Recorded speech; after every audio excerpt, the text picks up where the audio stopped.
vocês possam nos ouvir melhor, tá?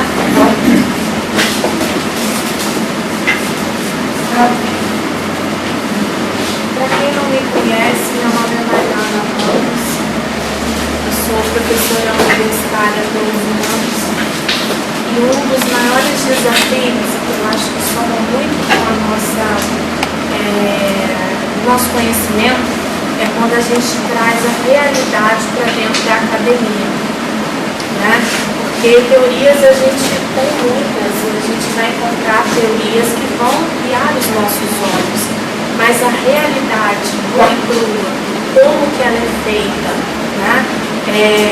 É de um grande encontro que a gente cria grandes profissionais. Então, a nossa proposta nessa noite é trazer no meio da conscientização do autismo pessoas que vivenciam o autismo, inclusive que vão para além de profissionais.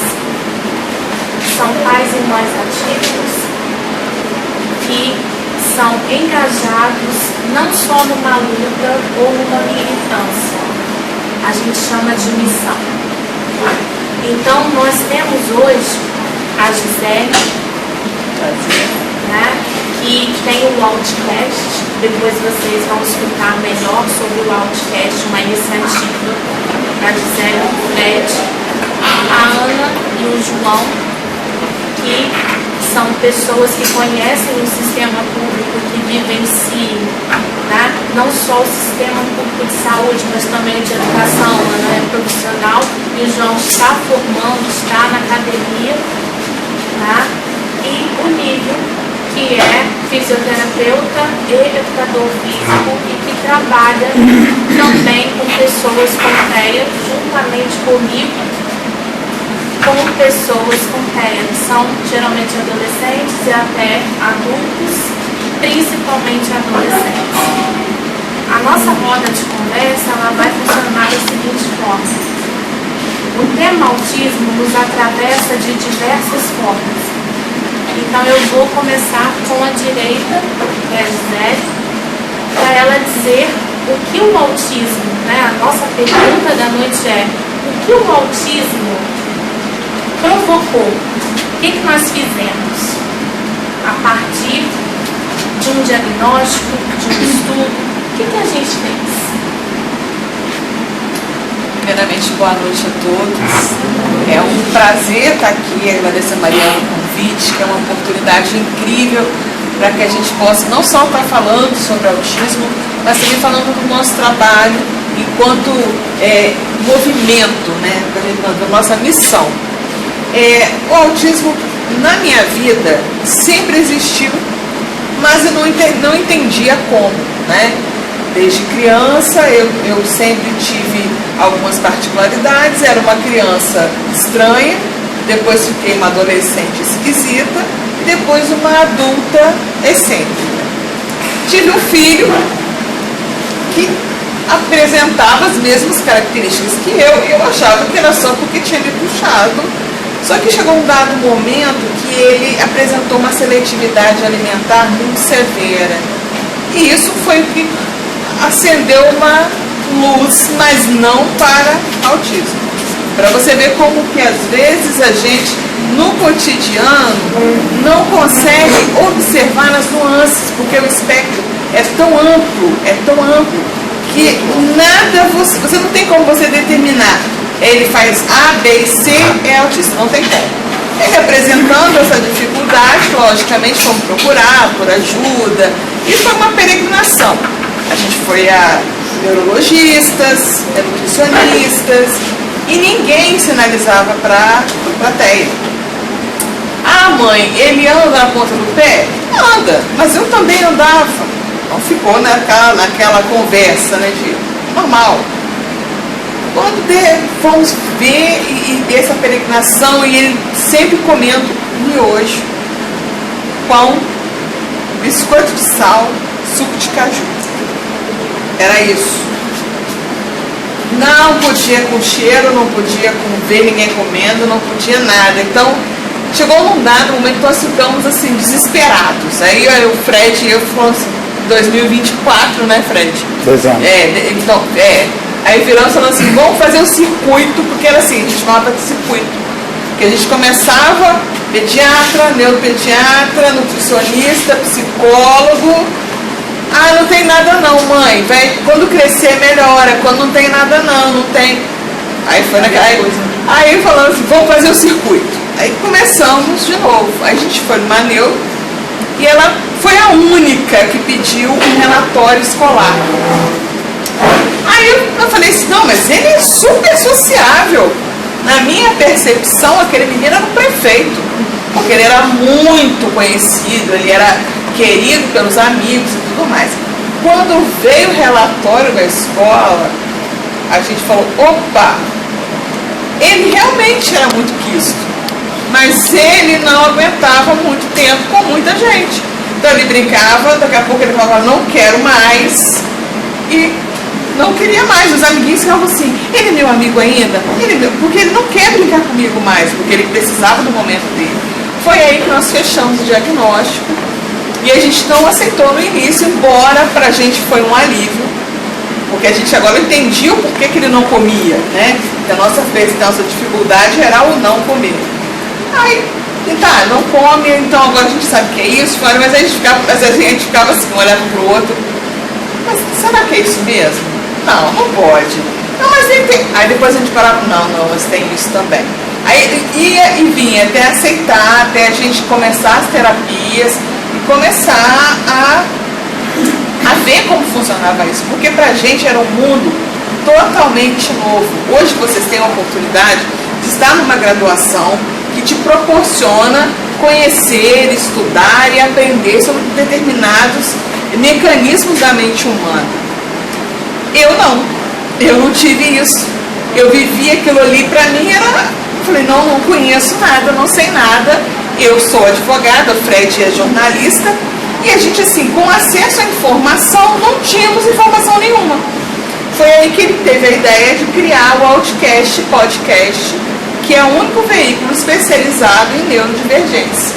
Então a gente hoje faz várias entrevistas com os profissionais de saúde da região, mães atípicas, a gente levanta essa bandeira de conhecimento, de informação, de respeito, até para que no começo foi até para a gente aprender, porque como era uma coisa que a gente era um universo totalmente diferente do que a gente estava acostumado, o Outcast ele veio para trazer também para a gente esse conhecimento. E hoje a gente vê, começa a reconhecer nas pessoas que nos acompanham, nas famílias, do diferencial que a gente vem fazendo no sentido de levar essa informação, porque quanto mais informação, menos preconceito, mais respeito e mais dignidade. Porque hoje a gente sabe do quanto é importante a gente ter o conhecimento de recepcionar as pessoas e de entender as particularidades, porque todos nós, típicos e atípicos, temos particularidades, temos situações nas quais as outras pessoas que estão à nossa volta não entendem. Mas a partir do momento que a gente tem a consciência e o acesso à informação para que isso se torne dê um norte, um entendimento melhor, faz o diferencial.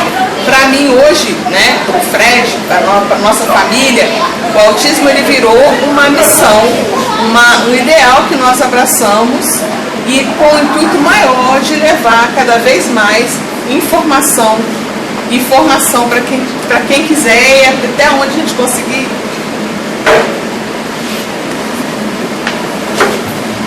Ana e João.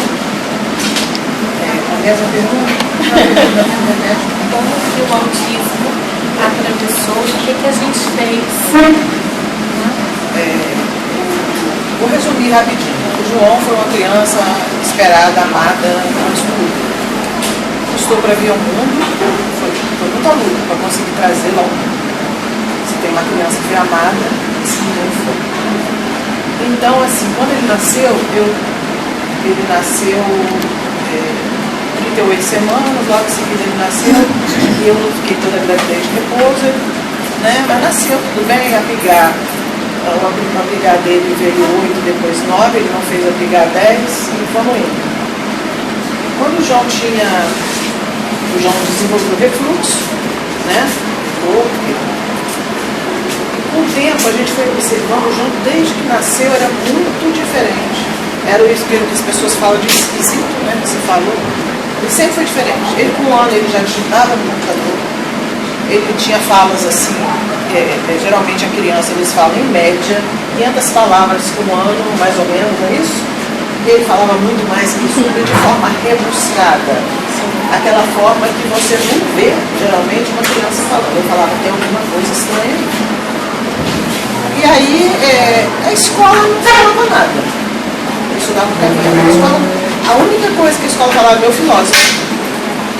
A doutora falava muito carinhosa, plantar tem culpa.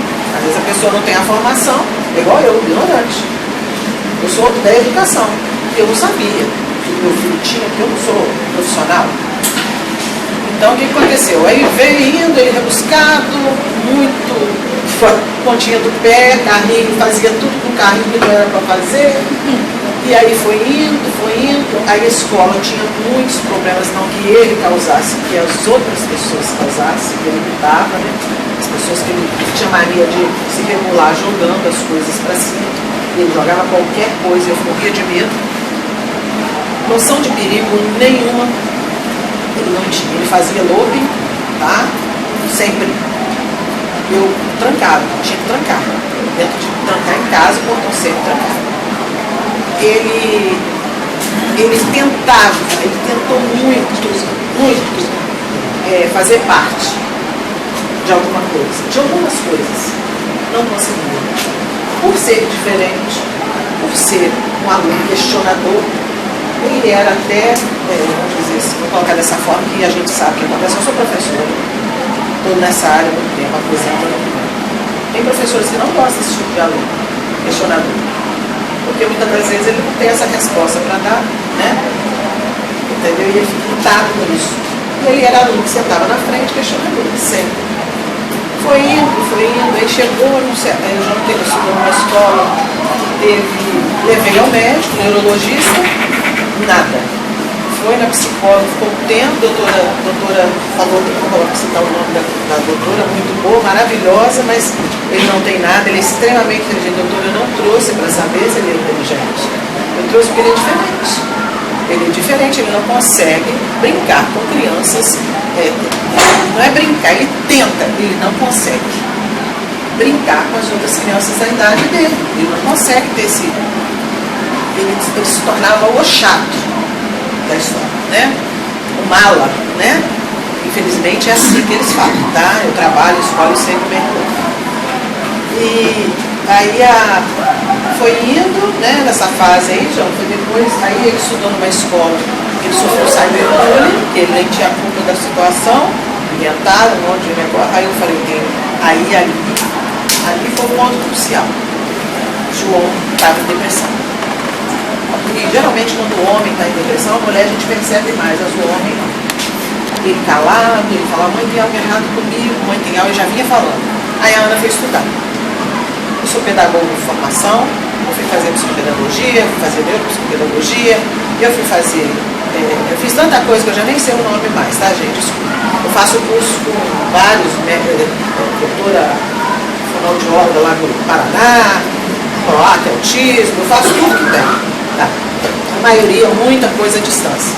Presencial não muito, porque eu não gosto de deixá-los. Para ir presencial não gosto, porque eles ficam em casa sozinhos. Aí foi indo, ele teve esse problema. Ele chegou no 4º ano de escolaridade e falou, mãe, não precisa me ajudar mais. Eu dou conta.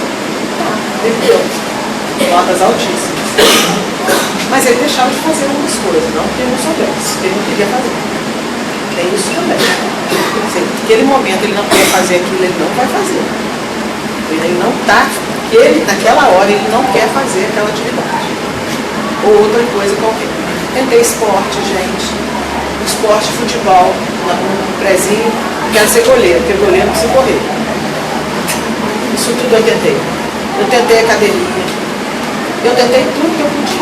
Aí levou um cara no judô. No primeiro dia que foi, o menino derrubou e bateu a cabeça, nunca mais voltei com ele, fiquei com medo. Sem atenção dele. Aí o erro também foi meu, não é só dele. Porque eu fiquei doida quando eu vi, pum, no chão. Ele, o rapaz jogou ele no chão. Aí quando aconteceu isso com meu filho, eu era orientadora de uma escola, levei ele para formar lá no Surubi. Meu filho se formou no Surubi e foi muito bem aceito lá. Foi lá que ele formou, ele saiu um mês antes, ele formou no Surubi. Ele se formou lá, aí não queria ir, filho. Vou fazer IF. Vai fazer IF sim. Foi fazer o IF, não estudou nada, não tinha cota, não tinha nada. Passou em 11º lugar, fora. Foi indo. E a depressão chegando, depressão, tem alguma coisa errada. Aí a Ana foi estudar mais, ele também. Quando chegou em 14 anos, não, eu acho que no meu caso foi, quando eu tinha por volta assim, de 12 anos, eu já vinha sentindo que eu tinha algumas coisas muito esquisitas, estranhas na relação com ele. E eu fui procurar saber o que era. Aí um dia, aleatório na internet, procurando, eu entrei em contato com o conceito, né, de síndrome de Asperger. E eu falei, cara, eu tenho essa brincadeira aí. Aí eu pedi, né, assim, a gente, tinha 12 anos, durante meus 13 anos até meus 14 anos, eu pedi incessantemente para ser levado numa psiquiatra, uma psicóloga. Eu já tinha ido na infância, né, mas diziam que eu não tinha nada, que era coisas aleatórias e tal. Eu nunca tinha nada, mas eu tinha alguma coisa. Os médicos vão entender pra gente, vocês vão ser pais e mães, você está vendo. Exatamente. Você está vendo coisas que não existem, você quer arrumar doença para os seus filhos. É igual muita gente fala assim, nossa, vocês querem arrumar coisa para os filhos de vocês, eles têm direito, eles não pagam ISS, eles não pagam PVA, eles compram carro com desconto, entendeu? Eles têm muito. É uma beleza mesmo. Você andar de ônibus. Eu vou falar para vocês, eu troco isso tudo e muitos eu nem tenho, louco, essas coisas eu não tenho, eu troco isso tudo, meu filho não tem isso. Para que o dia que eu morrer, eu saber que meu filho vai ficar bem, porque ele não tem autismo, mas isso não vai acontecer, porque não tem como. Então, assim, é muito difícil, ele lutou muito, ele vem lutando muito, né, meu filho? Desde os 15 anos. É uma luta muito grande. Os 15, quando aí que ele fez o diagnóstico no CACI. Tinha dia que a gente passava 3 horas no CACI, né, meu filho? Nós fizemos no CACI, fizemos tudo direitinho, saiu o diagnóstico. Aí o meu marido tinha levado ele na pediatra, a pediatra falou que ele estava com a fala muito engessada e falou isso, passou isso para a doutora Jéssica na hora que atendia lá. Só que já tinha toda uma vida dele, um relatório, que ele já tinha me escutado e tudo. E aí foram fazendo testes com ele. E aí quando chegou para a Jéssica, né? Que a Jéssica começou. Quando a Jéssica tirou o laudo da, eu já sabia, eu falei com ela. Ela falou, você acha que ele tem o quê? Eu falei, eu acho que ele é um Asperger, eu sei que 85,5 na época, falei com ela aí. Eu fui estudar. E aí era isso. E aí, desde então, né, João? Depois a Jéssica não atendeu o CACI mais, eu fui atrás de Jéssica e de Mariana. Ou, né, o pessoal correr atrás dela. Conheci Mariana. Essa aqui é boa. Conheci Mariana, gente. Fora até, né, Mariana, da sua área, né? Eu conheci Mariana, que eu era diretora na escola, e eu amei Mariana desde o primeiro momento, gente. Desde o primeiro momento, quando eu a vi. A Mariana, eu sou gosto, não gosto, sabe disso? Se eu pegar ranço, é ranço. Não odeio, mas tenho ranço. Eu tenho essa dificuldade com as pessoas. A Mariana, ela nasceu para isso. E o momento que você atendeu aquele menino lá no Golfo, ali eu falei, essa mulher nasceu para isso, gente. E ele já tinha passado por outras pessoas que não deram atenção. E você, então assim, é isso que a Mariana está fazendo, é de suma importância, isso que você falou no início, Mariana, porque aqui é a vida real. Ele tem autismo, a minha filha tem autismo, está escondida lá atrás. E vai ser para a vida toda. Eles vão ter que aprender a conviver com isso.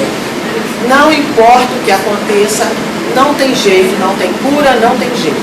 Eles vão ter que fazer tratamento a vida toda.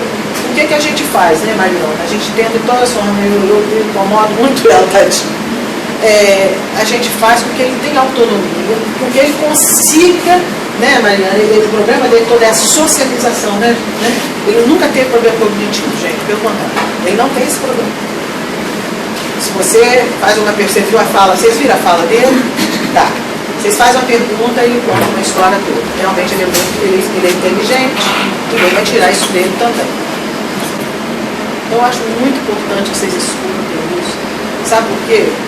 Porque o autismo hoje não é uma coisa assim longínqua, uma coisa que você não. É uma realidade nossa, de todo dia. Né? A gente está aí, não tem jeito, está nascendo mais crianças que estão sendo diagnosticadas. Até nós chamamos meu marido aqui, que talvez seja diagnosticado, tá? Ele tem todo, para mim ele preenche os critérios, vamos ver o médico falar. Então assim, ele, João, luta muito contra isso. Fala agora que eu falo demais, eu sou professora. Não, eu gosto de deixar vocês falarem, porque na maior parte do tempo hoje em dia eu vivo exausto, assim, tanto fisicamente, mentalmente, não, eu tento falar o menos possível para não me esgotar. Por exemplo, eu acho importante frisar, antes de tudo, que eu não gosto de vitimização, eu sou uma pessoa que eu vou falar das minhas dificuldades, mas eu não gosto de colocar isso como um impedimento a fazer. Eu não sou um coitado, né? Eu não sou uma coitada, minha filha não é uma coitada. E, por exemplo, tem muitas coisas que eu não quero e eu não gosto de fazer, entendeu? Eu fui diagnosticado com 15 anos, né? Quando eu estava no IFE ainda. Foi um período muito complicado, porque você, apesar de saber o que você tem, você não aceita. Eu acho que essa é a pior parte. Nós lutamos muito, né, Maria?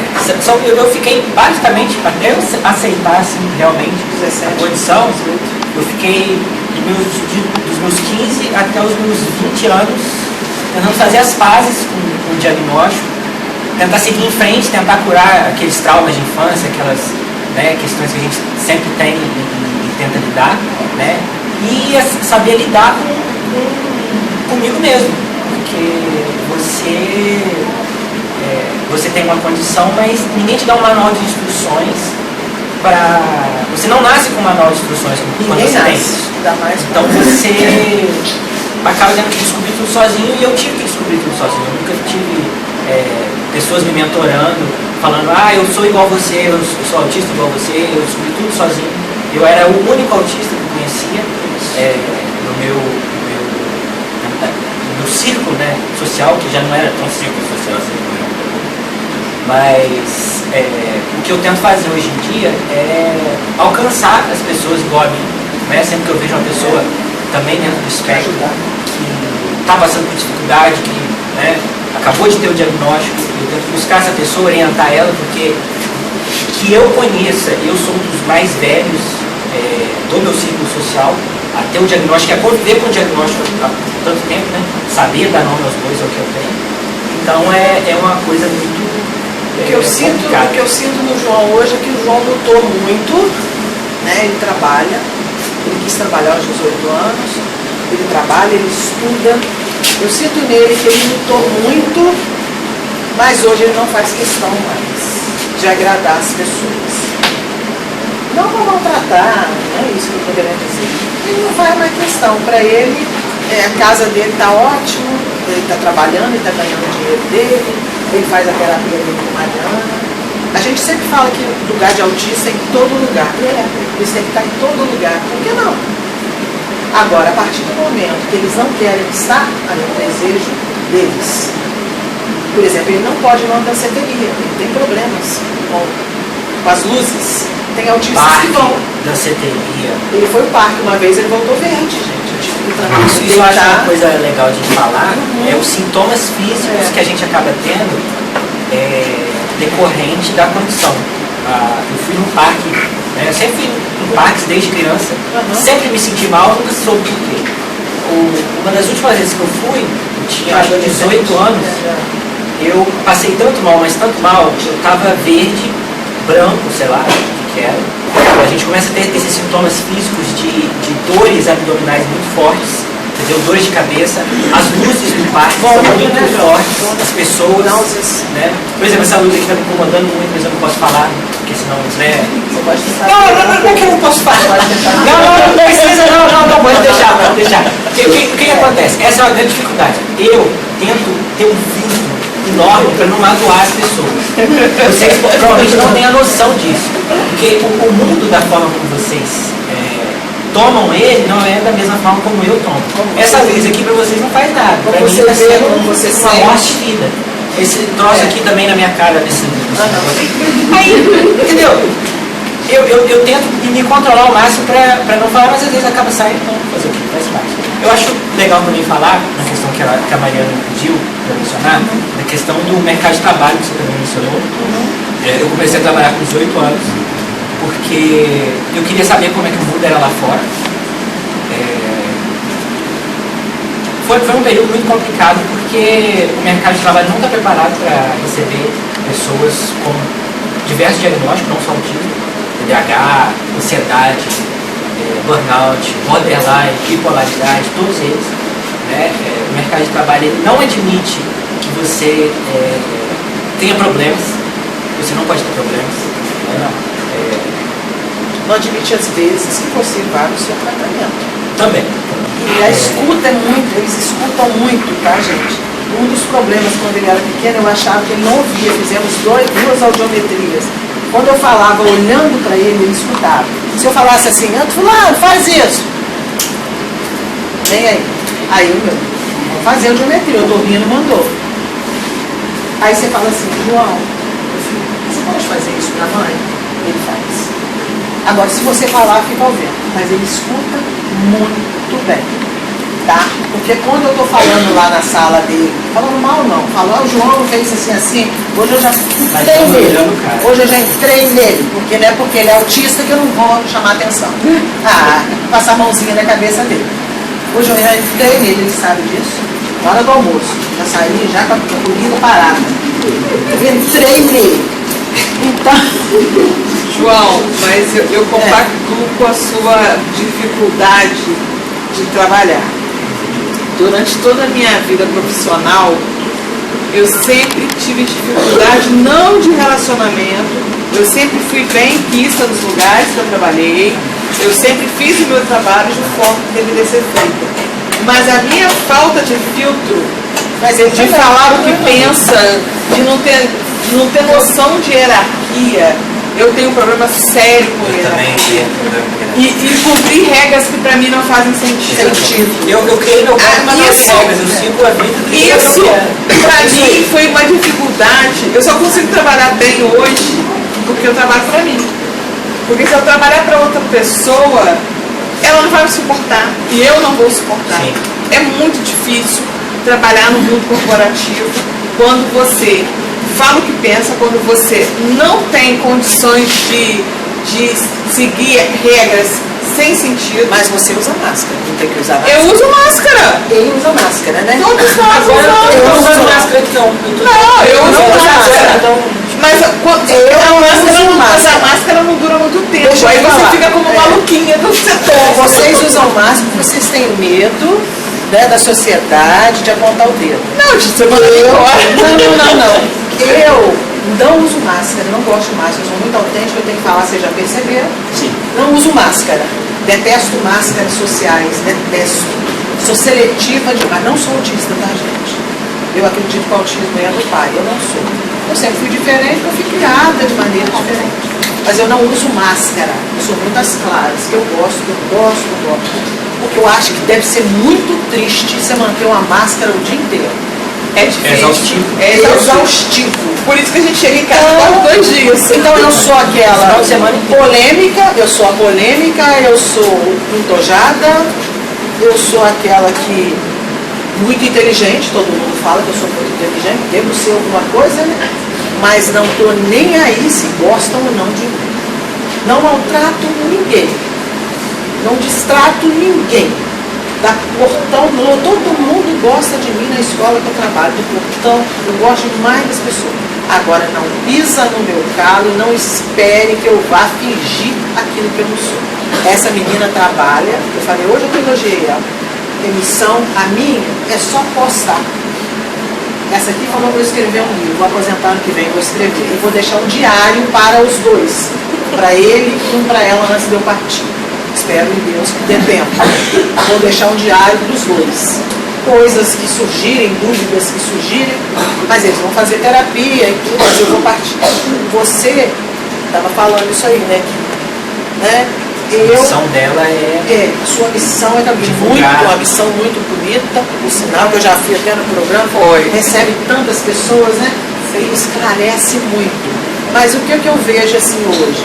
Eu vejo assim, muita gente pegando nicho de autismo para ganhar dinheiro. Sem saber realmente o que é, para ganhar dinheiro, para fazer fortuna e sem o menor, assim, filho, empatia, entendeu? Eu não vou fazer nenhuma coisa que eu não posso investir. Eu não posso investir, gente, eu não tenho tempo. A minha dedicação aos meus filhos, eles sabem disso, aos dois, sempre desde que eles nasceram. Eu já fui muito mal falada, a gente sempre tem noção. Eu fui, né, João? Nossa. Eu fui mal falada demais, gente, mas eu sou mãe, tempo eu acho integral. que isso é uma coisa muito complicada, porque quando você tem crianças no espectro dentro de casa... Sem saber, né? Sem saber, no caso dela, ainda com um marido autista, provavelmente, né? Morando fora, ele está passando pelo diagnóstico, você acaba levando tudo sozinho. Minha mãe levou as coisas na vida dela sozinha. Então, assim, é um fardo muito grande que as mães de pessoas no espectro levam, que os pais levam. E até mais do que eu, as os mães companheiros. Que têm crianças de nível suporte 2 e 3. Nossa, as mãezinhas sofrem demais, gente. É muito triste. Na minha escola tem uma que eu não vou falar o nome dela, o menino dela evoluiu muito, né? O nosso paciente lá na Cacique. Nossa, falando nossa. Sim, você sabe quem é? Pedro. Evoluiu muito, eu conheço o Pedro desde pequenininho, gente. Olha a evolução dessa criança. Muitos vão evoluir, alguns vão evoluir até um certo ponto. Nós temos que entender isso, né? O meu filho evoluiu bastante. Eu trabalhei muito a neuroplasticidade dele quando ele era pequeno, sem saber. Eu também não precisava trabalhar também, não. O menino já nasceu pronto. Mas eu estou falando assim, sem saber, eu era ignorante, burrinha, trabalhava na educação, mas para mim, autismo era isso aqui, gente. Era He-Man, eu assisti. Hoje eu falo um monte de filme, eu coloco no meu história. He-Man com o menino. Era só isso. E estereotipado dessa forma.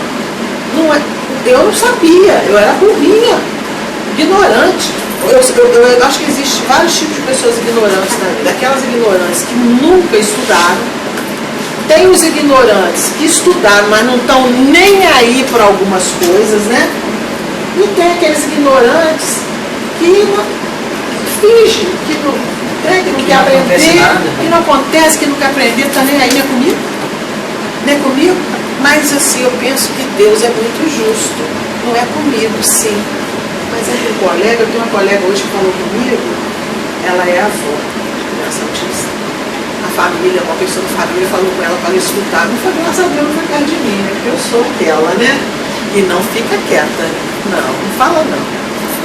Agora é do A ao Z, né, gente? Tudo tem A ao Z, né? É autista, aí o B tem outra coisa, né? Tem toda... gente, sério mesmo, vamos pensar aqui, eu vou pensar comigo. Depois de tudo que eu fiz, por tanto tratamento, vocês acham que eu queria ter um filho autista, gente? Não desfazendo meus filhos, que são 2? Claro que não. Eu sofri muito por isso, eu fui mal falada. Meus filhos precisavam ficar de atestado, eu precisava afastar às vezes da escola. Esse menino emagreceu por causa de refluxo e várias outras coisas. A menina teve um problema, ficou um faqui, a empregada queria enfiar a cabeça dela dentro do vaso. No dia que eu soube disso, eu abandonei o meu emprego, me chamaram de louca. Me chamaram de louca. Você é louca largar um emprego, você passou em primeiro lugar. Não sou louca, não. Foi a melhor coisa, minha filha estava no faqui. Ela estava assim. A empregada, não seja um faqui. A empregada. Ela já está se escondendo, finalmente. Aí batendo de frente com esse menino, que o Natal não tem, como é que é? Papai Noel. Era isso que eu vivenciava. E aí, dois empregos, 7 às 18 que eu passei, no outro que eu assumi, chorei muito, pedi perdão, falei, Senhor, tô fora. Ninguém na época me ajudou para melhorar a minha situação. Eu não tenho parentes aqui, meu marido ficava fora, minha mãe não tinha condições de ficar com ele, ela tem os probleminha dela lá, não é o caso. Então, assim, ia ser pior para eles se eu colocasse ela com eles. Aí elas deixavam ele doido, a minha mãe.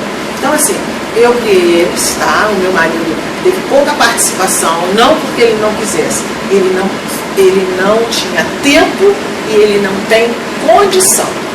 Porque quando acontece um surto, já aconteceu na minha casa, você tá quem? Mais um surto.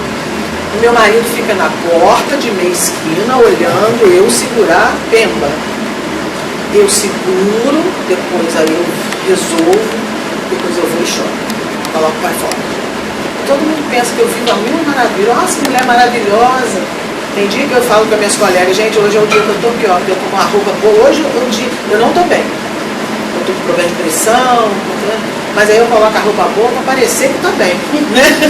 Pelo menos isso, né? O visual, né? Mas Não, assim, todo mundo tá bem vestido. tá, né? Tá. Eu vi a camisa com Mas aí os você quer falar mais alguma coisa, Mariana, mais alguma coisa? Eu vou deixar o livro, né, Senão a gente fica até amanhã. com a pergunta que nós fizemos, né? Todos nós aqui somos atravessados pelo autismo, tá? E trazer um pouquinho também da sua trajetória, né? Posso só Começou?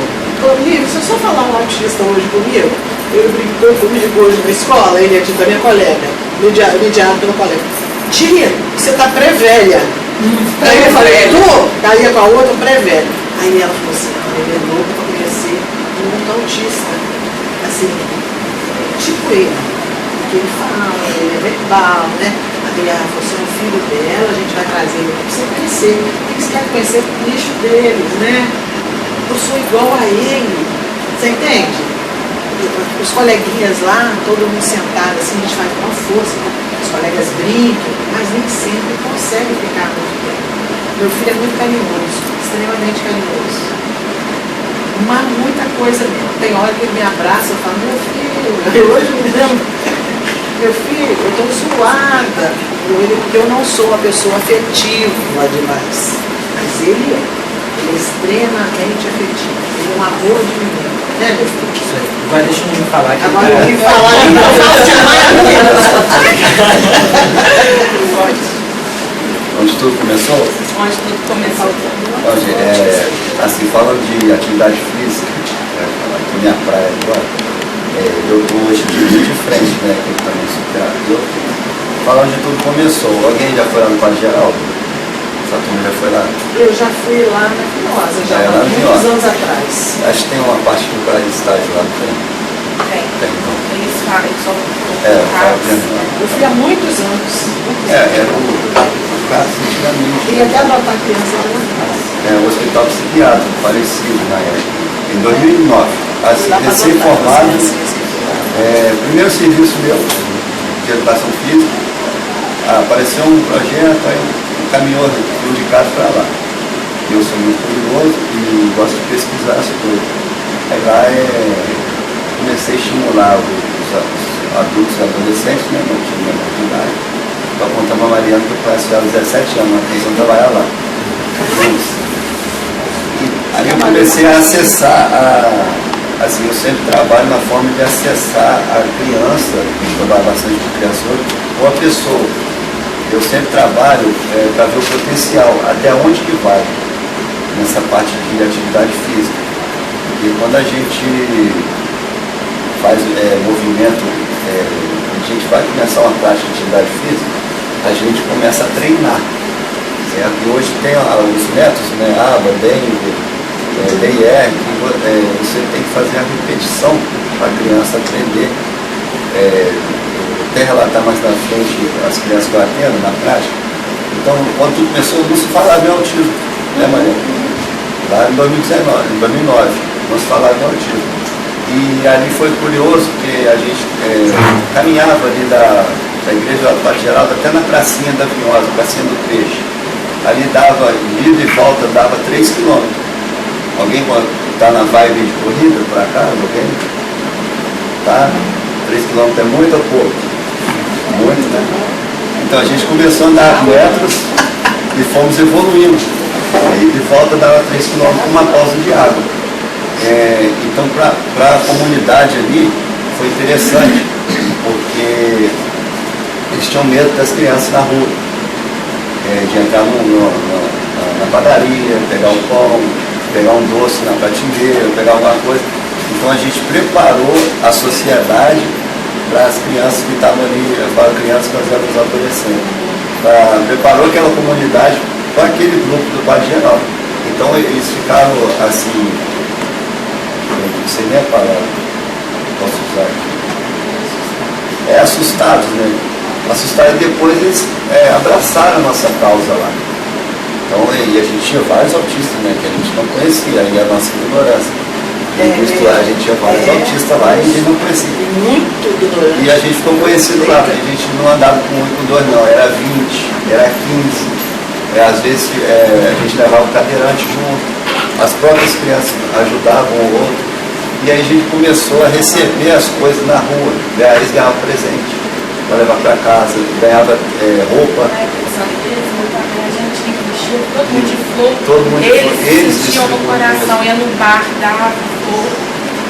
E nessa época, na parte de estudo, eles andavam muito dopados, né?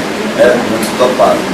Então mais uma coisa, quando você se condiciona na atividade física, o remédio, o esporte ajuda, então a gente acaba deixando o remédio de lado. Então chegou no momento lá e tinha um paciente que não estava mais, o remédio não estava segurando, né?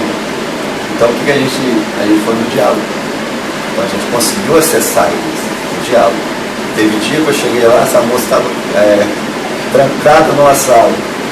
Aí eu chegava bravo também, porque esquizofrênico também, né? Chegou num grau elevadíssimo. E aí eu entrava no mundo da pessoa, eu acessava ele. Estou falando de educação física, tá aí, atividade física. Acessava ele, que o remédio estava fazendo mais efeito, mas o diálogo já estava fazendo mais efeito que o remédio. Ou seja, a gente ia para a rua, já escutava, começou a escutar. Aí organizamos, né, essa pessoa que queria quebrava uma casa, quebrava o Sábado Padre Geraldo inteiro. Mas quando a gente estava lá e conversava com a gente, às vezes ele queria se expressar, né?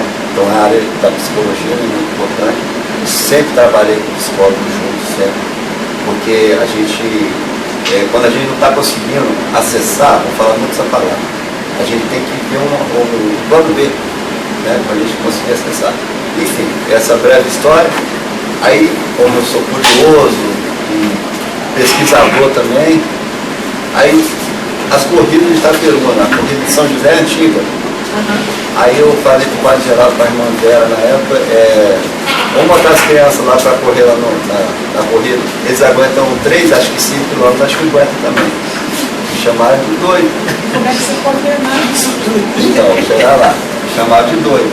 Era um autista da luta. Então mas com um grau mais elevado, que ele não tinha.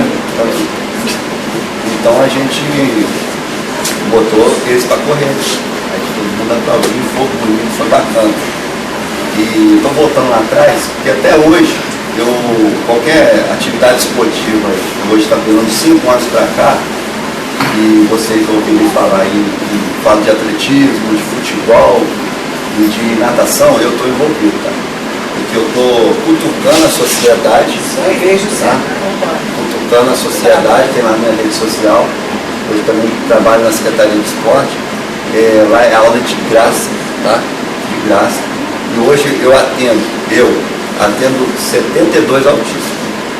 E tudo quanto é nível 3, suporte nível 2, nível 1, ponta de pé, muita esclerotipia. E hoje eu fico feliz na nossa turma lá, que no futebol também eu consigo atender no exercício, que as crianças autistas estão prestando mais atenção quando eles são muito estimulados do que as típicas. Isso aí é o resultado. Então, aí voltamos lá. Então, os métodos, pega. Na atividade física, você só evolui se treinar, certo? Se treinar. Se você não bater uma meta, se você não for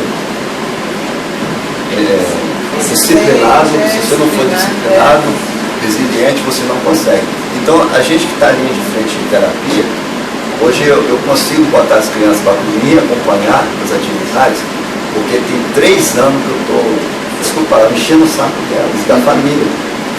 Porque eu tenho que ajudar a criança na neuroplasticidade, quando ela está ali naquele boom de desenvolvimento. É aquele momento ali.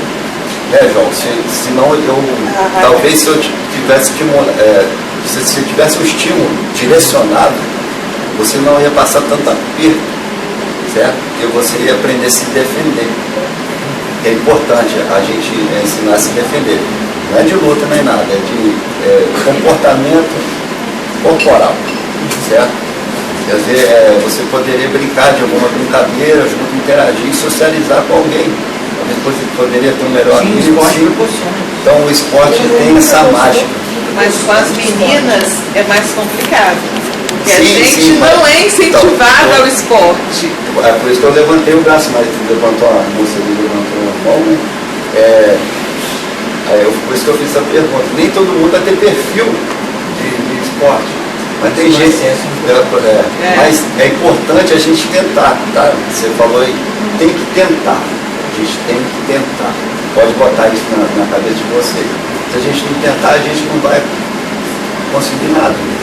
Ano passado teve um congresso na UNIP, que teve uma mãe que veio palestrar. O menino dela Campeonato Mineiro Taekwondo. Ela relatou, me chamou a atenção, e todo mundo ele estava no nível assim, nacional, nível autista nacional. Sim. Mas que falou que o menino já está lá no outro processo, no municipal, no estadual, já está no nível nacional. Aí todo mundo olhou para mim.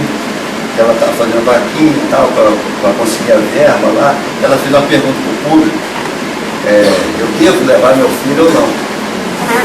Aí o pessoal olhou para mim e trouxeram ela até mim, por causa da área de esporte, né, que a gente está envolvido aqui na cidade. Aí mandaram ela fazer pergunta para mim. Eu falei, deve, porque o filho dela já alcançou um lastro. O que é o lastro? Quando a gente passa do nosso limite. Então o menino passou do limite, o quê? Não é mais um coitadinho, nada. Ele é um atleta de rendimento. Então ele já passou o lastro dele de competição. Então é isso que eu estou cutucando hoje. Eu falei com ela, você tem que ir. Você não tem que pensar, ele já está em outro nível. O espectro já foi, ele é atleta, ele é autista, ele é atleta. Então vai até onde ele conseguir. Ele já passou, ele deixou, ele ganhou as lutas dele, municipal, estadual, e já estava indo no nível nacional. Quantos que ele deixou para trás? Né? Então ela não pensou nisso. Aí mandaram mensagem depois, que ela foi na competição, e minha fala ajudou essa família aí. Mas eu penso assim, se a gente tem potencial, tem que ver onde que a gente vai. Até falei com o Marcelino lá que acompanha a gente tem um ciclo, são 2 ciclos, um monte de ciclos. A gente tem que seguir o ciclo. Eu fui até 100% numa coisa. Vamos dar um exemplo. Eu fiz o circuito zigue-zague. Eu fui 100% nele. Vamos fazer outro ciclo agora. Vamos fazer o zigue-zague mais o salto. Mas o salto eu consigo 20%. Então vamos trabalhar esse salto para chegar a 100%. Entendeu? Então o estímulo, desde sempre, é muito importante. E nunca é tarde, tá, gente? Eu sempre tentei fazer isso, mas o João tem uma coisa que precisa, deixa eu só finalizar, a mamãe falar, senão eu falo até amanhã. Direcionamento. Porque o que acontece? O João é o tipo de criança, de adulto hoje, né? Que tudo que ele faz bem. Ele pode ser o que ele quiser, gente. Ele pode ser. Só que, infelizmente, junto com o autismo, não veio só o autismo. Veio várias coisas que colocam ele lá embaixo. E eu sou o suporte que eu tento, eu, Mariana, a Jéssica, estamos sempre tentando colocar ele para cima. Por quê?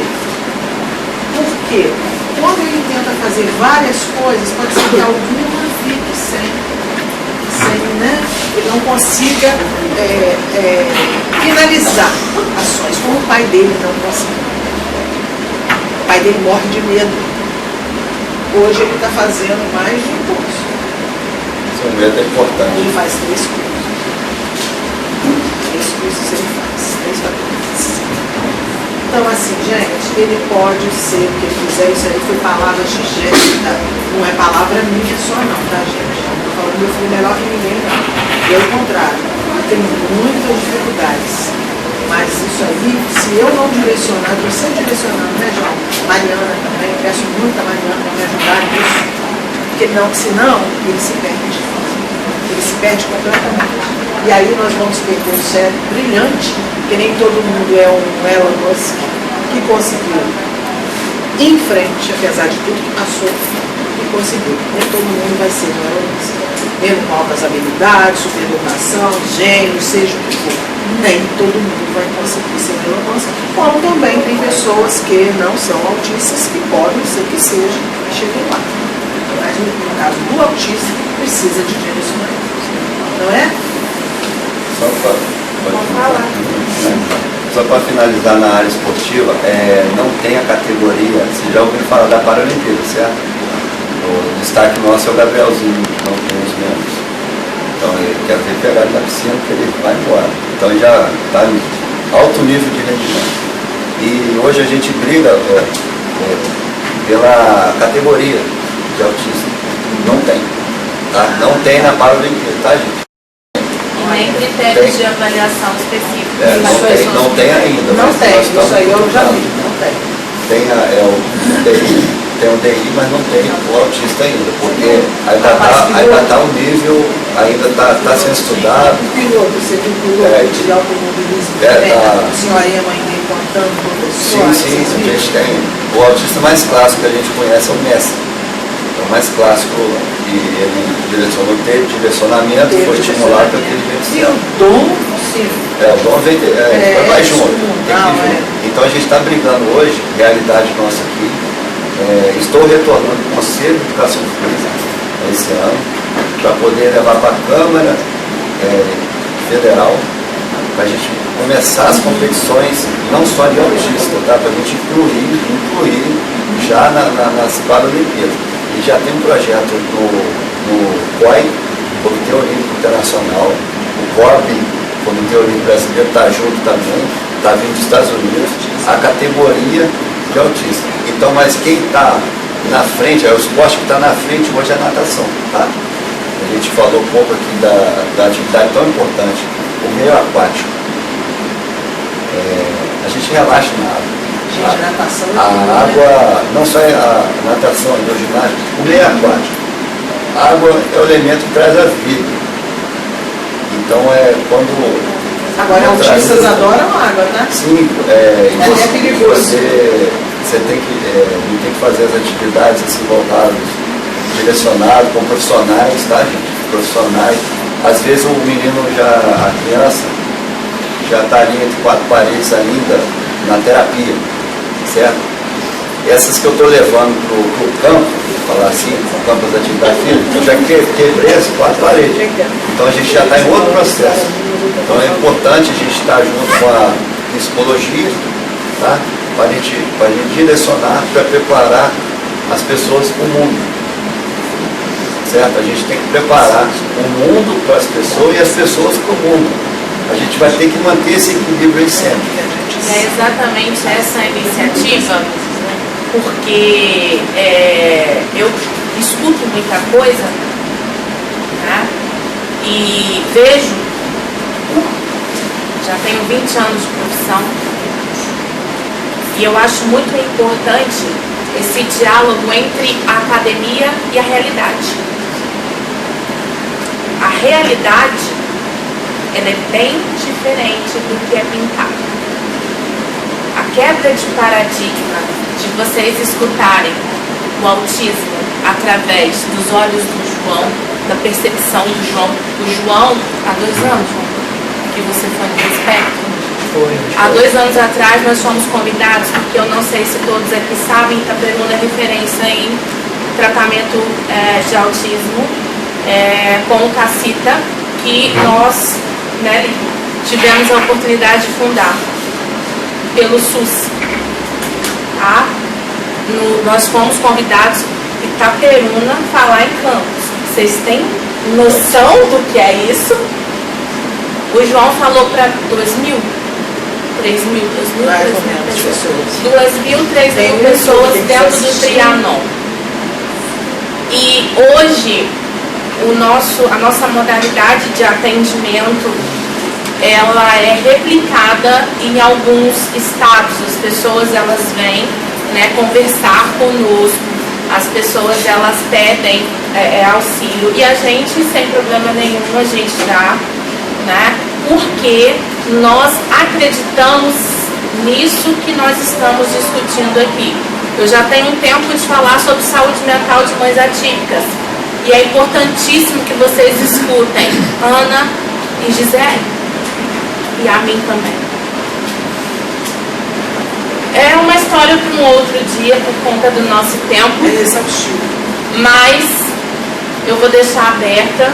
Alguém quer falar alguma coisa, ter alguma dúvida? Eduardo. Eu tenho uma pergunta para qual o papel o diagnóstico teve na vida de vocês numa questão de sentido mesmo? Você falou que seu marido ele dá para ser diagnosticado, e qual é o sentido atribuído ao diagnóstico, sabe? O que mudou na vida de vocês? Deu pra... Não, sim. Eu acho assim, pelo menos do meu ponto de vista, né, talvez a minha pense diferente. Eu acho que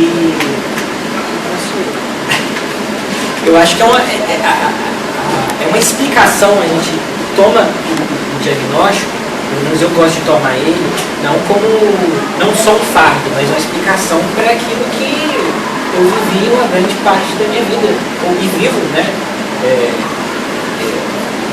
No dia que eu fui diagnosticado, tudo veio à tona ao mesmo tempo que você acaba se emocionando, entendeu? Então é uma questão muito íntima você ser diagnosticado, né? É uma explicação do tipo de comportamento que você vem tendo, da sociedade, você espelhando uma coisa que a sociedade queria e que você não consegue dar de nenhuma forma, uma coisa que a sociedade espera, e você tem ali a explicação para o que você tem. Então eu acho que vai, pelo menos no meu ponto, nesse sentido. Foi bem aceito por mim. O pai já sabia, porque quando eu cheguei para falar com o pai, eu achava que era. O pai entendeu e falou: esse sou eu a vida toda, tem todas essas características que você foi colocando para tudo que aconteceu. E ele tenho certeza. Eu aceitei de boa, mas eu fui no banheiro e chorei muito. O choro foi, não, ai meu Deus, o filho me deu, Deus me deu aquele filho que eu lutei tanto para ter autista. Não. Foi todas as negativas que eu tive, das pessoas não enxergarem o meu filho. Você entende? Todas as negativas, de todo mundo, até de professor, gente. De tudo que eu passei, aquilo ali caiu, eu chorei muito.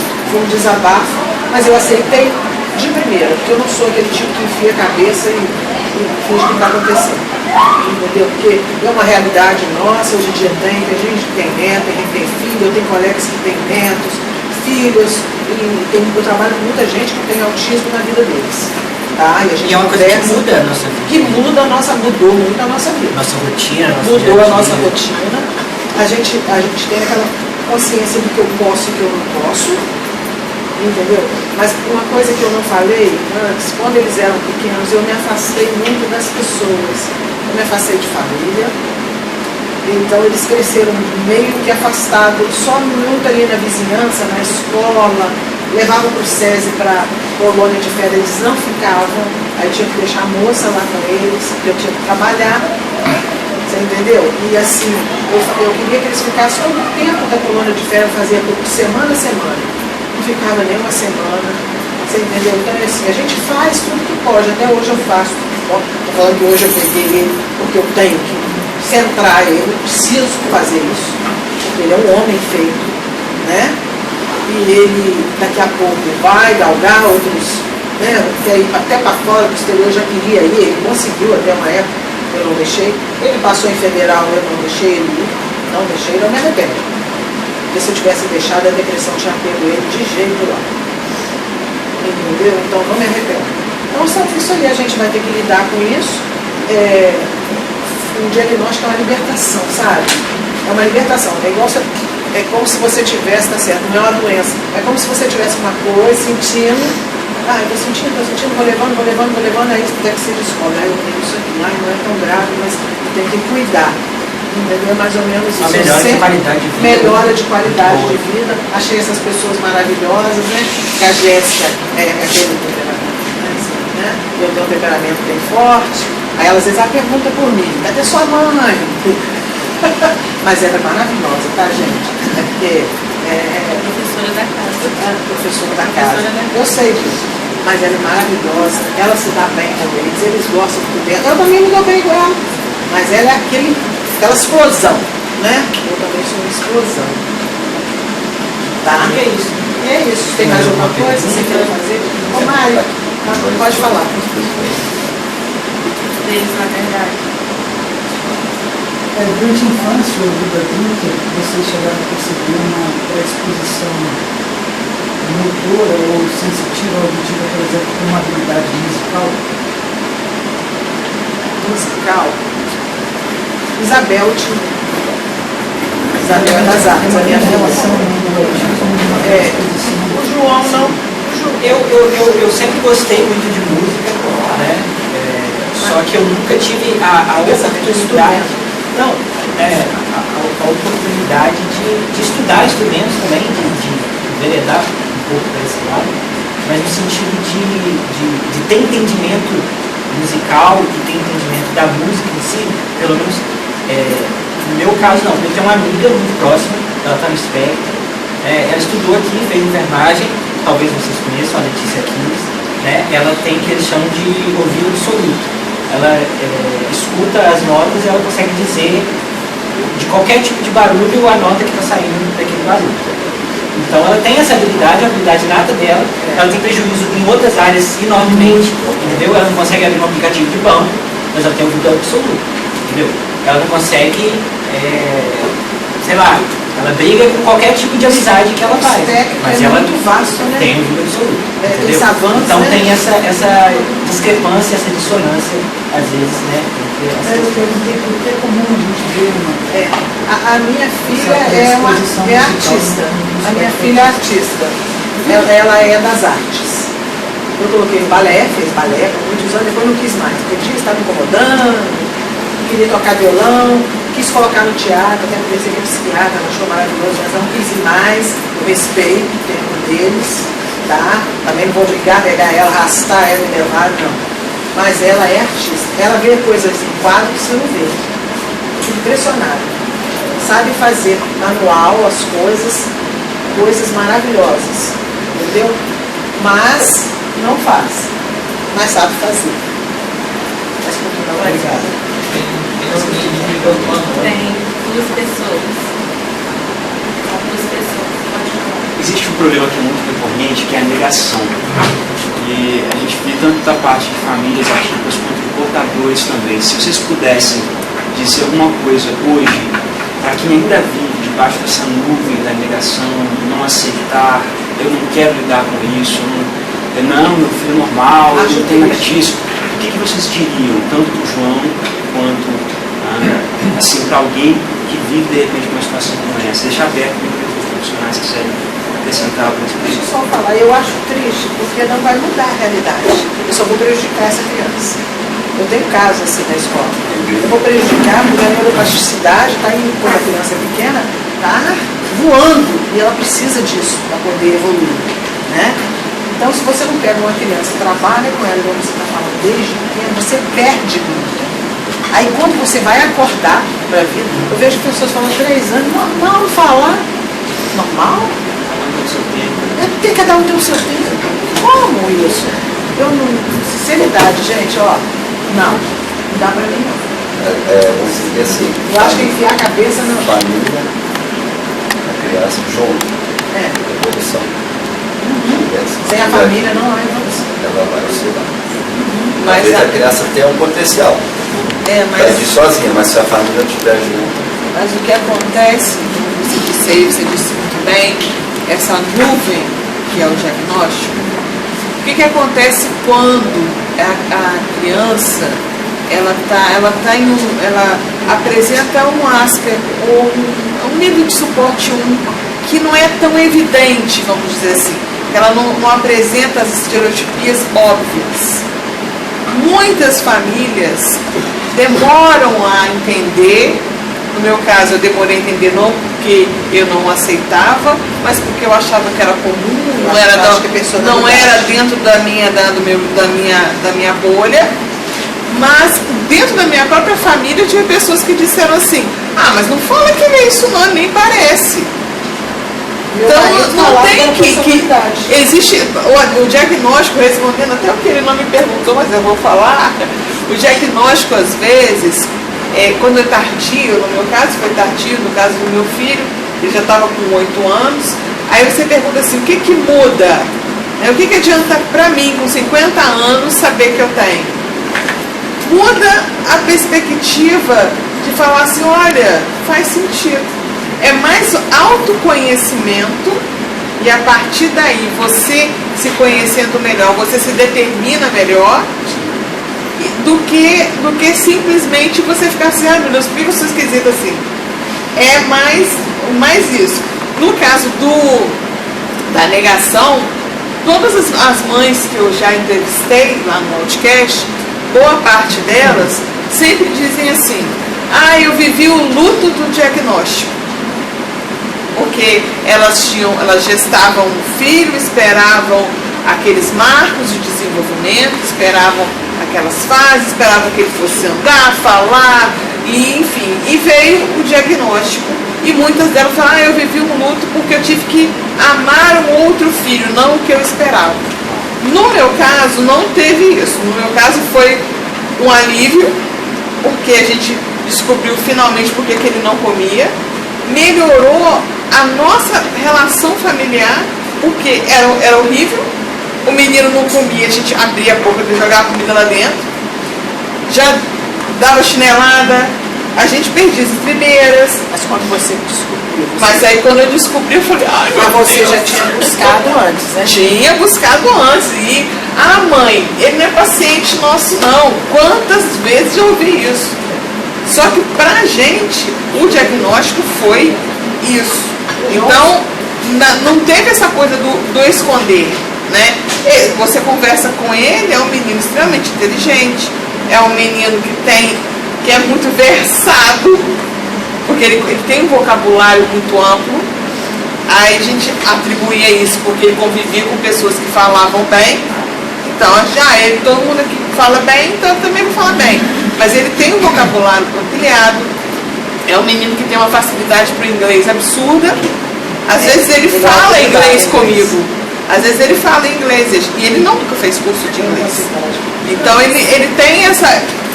Mas você olha para ele, você não ele fala assim: ah, não parece, não fala que ele é não, porque não parece, porque não quer o estereótipo. Então esse é a questão maior da nuvem do diagnóstico. Pode fazer a pergunta. Eu achei muito interessante a fala do João, mas o que mais me chamou a atenção foi a do João, quanto à questão de sintomas físicos. Eu também sou autista e eu sinto muito essa questão, sempre senti. E eu ia falar isso aqui. Como que você lida com isso? Tipo, como que você lidava antes de entender o porquê? Como que você lida agora? Depois? Quando eu era criança, eu não tinha muito como lidar com isso da forma que eu lido hoje, porque a questão do conhecimento em si mesmo, eu era levado a lugares à força que eu não queria ir. entendeu? Eu não queria, eu acho que a maturidade, a maioridade e o diagnóstico em si, eles te possibilitam se entender e em certa parte o prognóstico ele não é muito legal no sentido de tipo, você vai ser uma pessoa completamente isolada quando você tiver 70 anos de idade, mas eu digo assim, você poder escolher onde você quer estar, onde eu posso estar. Se eu quero ir num parque no final de semana, eu vou. Mas se eu não quiser, eu não vou. Se alguém me chamar para ir em algum lugar, eu poder ser super sincero com essa pessoa e falar, olha, hoje eu não estou legal, não vai dar para ir hoje, vamos semana que vem? Ou vamos em outra oportunidade? Entendeu? Acontece muitas vezes hoje em dia, como eu tenho muitas demandas, eu lido com muitas coisas ao mesmo tempo, eu acabo ficando muito exausto.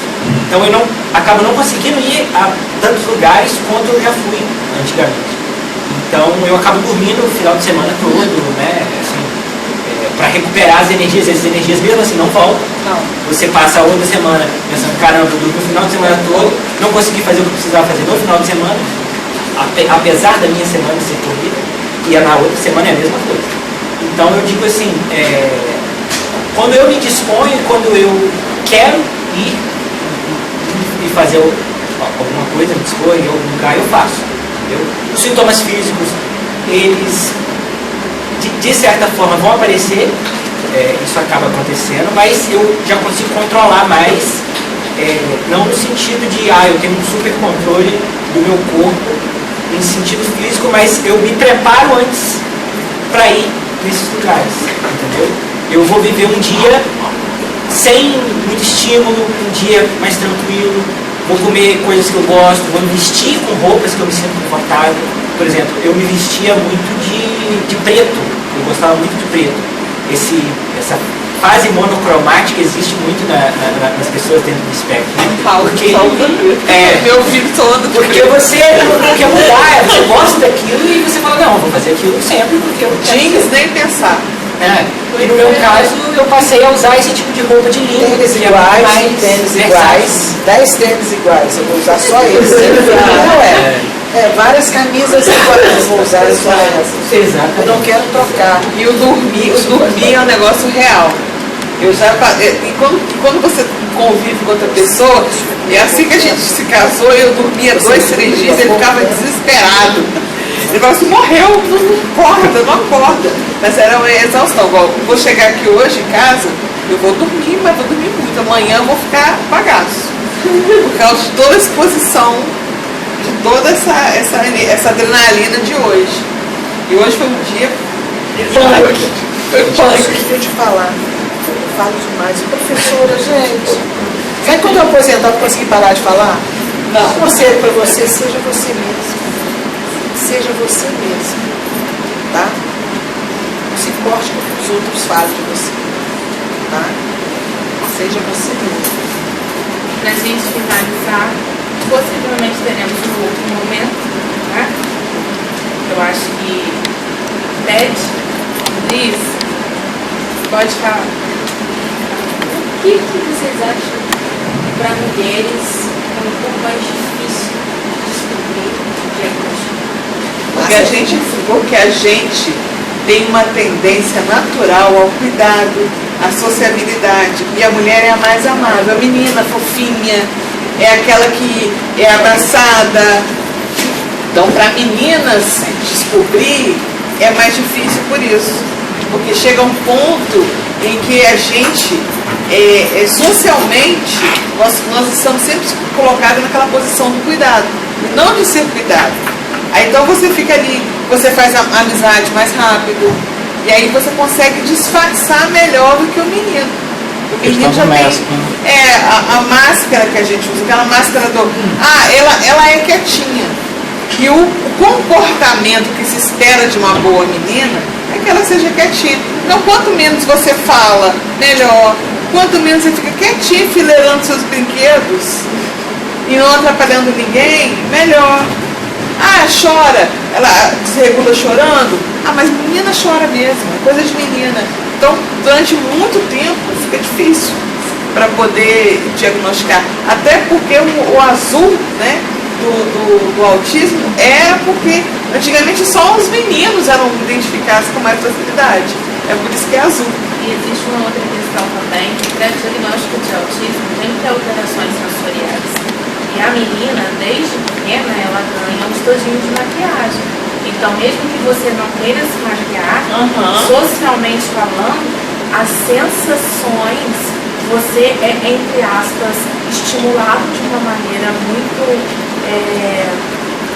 digamos, imposta a usar.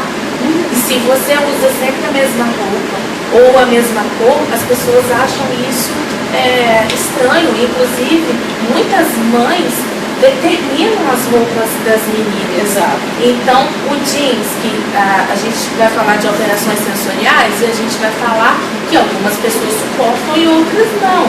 Né? Então, o jeans, por exemplo, algumas pessoas se sentem extremamente incomodadas com a própria etiqueta da roupa, como em si. Né? Eu estava falando sobre isso quando a gente vai dormir, né? Num lençol que seja de algodão é uma coisa, quando é poliéster, dependendo se você está dentro do espectro ou até mesmo dentro do fenótipo, parece que vai rasgando, né, a pele da gente. Então, assim, a menina, ela é obrigada a arrumar a casa. Então, se você tem nojo de quando você vai limpar, não sei se isso acontecia, mas é o que a gente escuta, né?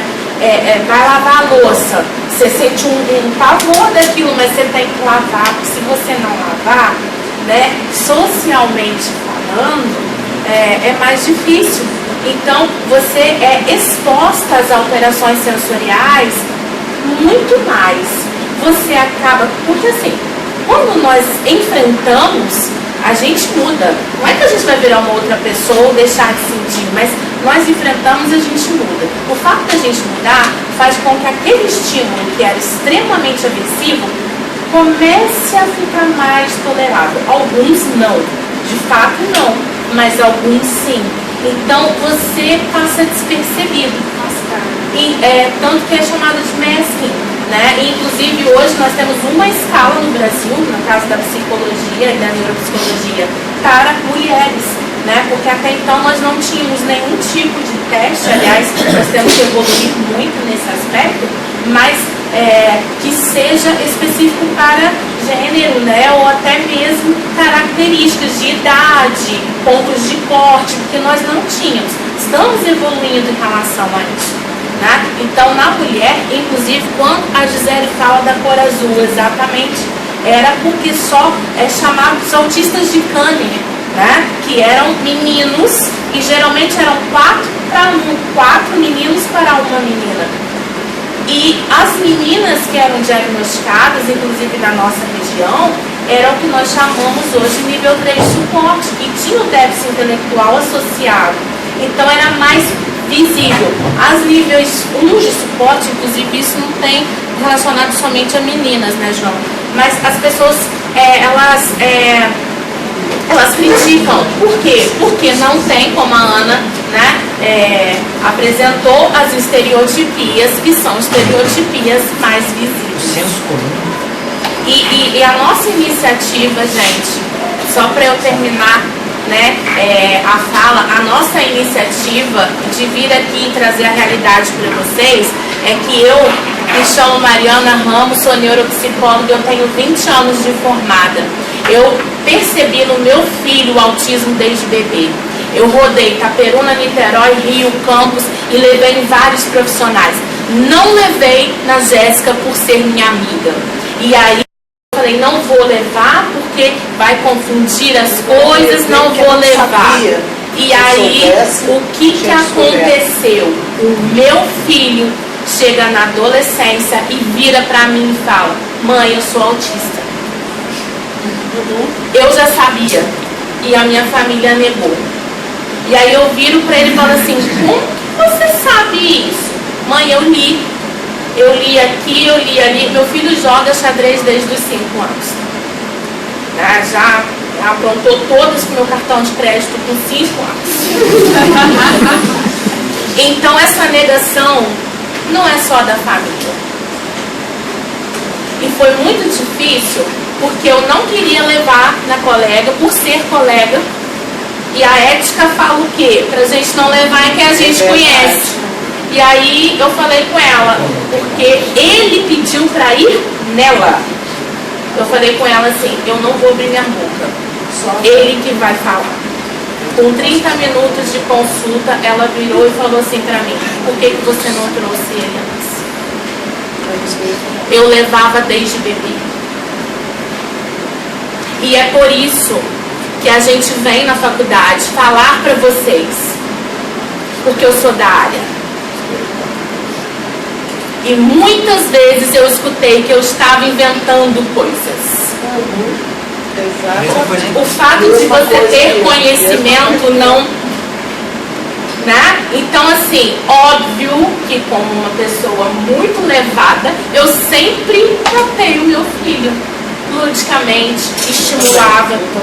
Então assim, eu nunca e isso, eu vi na internet uma coisa absurda que a gente estava conversando, uma pessoa da área falar que existe uma idealização que é moda e que existe uma idealização de benefícios. Eu fico me perguntando, os profissionais que falam sobre autismo atendem, vivenciam? Porque é muito difícil de acreditar. Será? Olha o currículo daquela pessoa que fala, aonde ele trabalhou, o que ele está produzindo, o que ele está pesquisando, porque é muito difícil. E quando o lugar do saber, porque o lugar nosso é o lugar do saber, o profissional, seja de educação, de saúde, as pessoas nos procuram para que a gente ajude. E aí a gente fala que a cada criança tem seu tempo. E aí a gente fala que a mãe está inventando coisas, mas baseado em quê? A primeira a perceber, né? A segunda, a escola percebe, mas a mãe é a primeira a perceber. Então, a gente tira de dúvidas. A gente está mais a mim, tem vários neurologistas, psiquiatras, por favor. Teve um primo, um colega, que eu falei assim, gente, não é possível, eu tô vendo. Ele falou assim, Mariana, você está ficando lesionada. Meu Deus. Brincando, falando sério. E aí eu virei e falei assim, mas eu estou vendo, está claro para mim. Só que eu tinha a experiência dos sábados. Quando a gente foi pesquisar, né, fora. E a nossa região, nós tínhamos, né, a experiência do diagnóstico de TEA, geralmente associado com déficit intelectual. Essa é a verdade, essa é a conscientização de autismo, né? Essa é a prática, tá?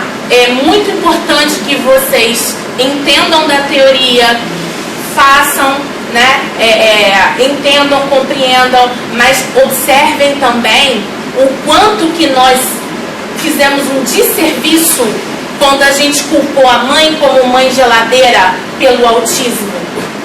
Observem também como a gente faz um desserviço quando a gente fala que a criança não tem que ser tratada, a gente só tem que aceitar. Nós somos profissionais, as pessoas precisam de nós e a gente precisa ocupar esse lugar com saber, com pesquisa, com estudo. Porque nós temos aqui dois relatos.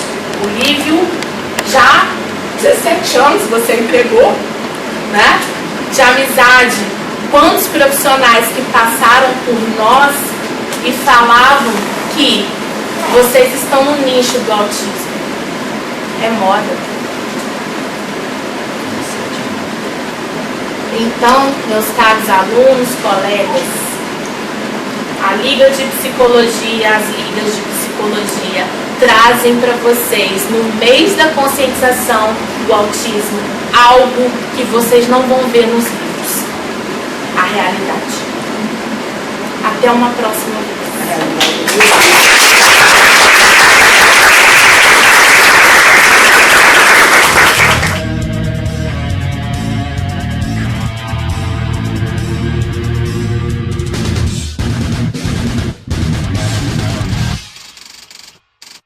Outcast Podcast, a nossa janela para o mundo da neurodiversidade. Um oferecimento, Oficina da Massa, a melhor pizza da região. CEF, Neuroterapias Interdisciplinar. CEP, Centro Especializado em Psicodiagnóstico. Priorize, Centro de Referência Médica em Neurodesenvolvimento. Itamed, Clínica Multidisciplinar. Da Mata Veículos, compra, vende, troca e financia o seu veículo.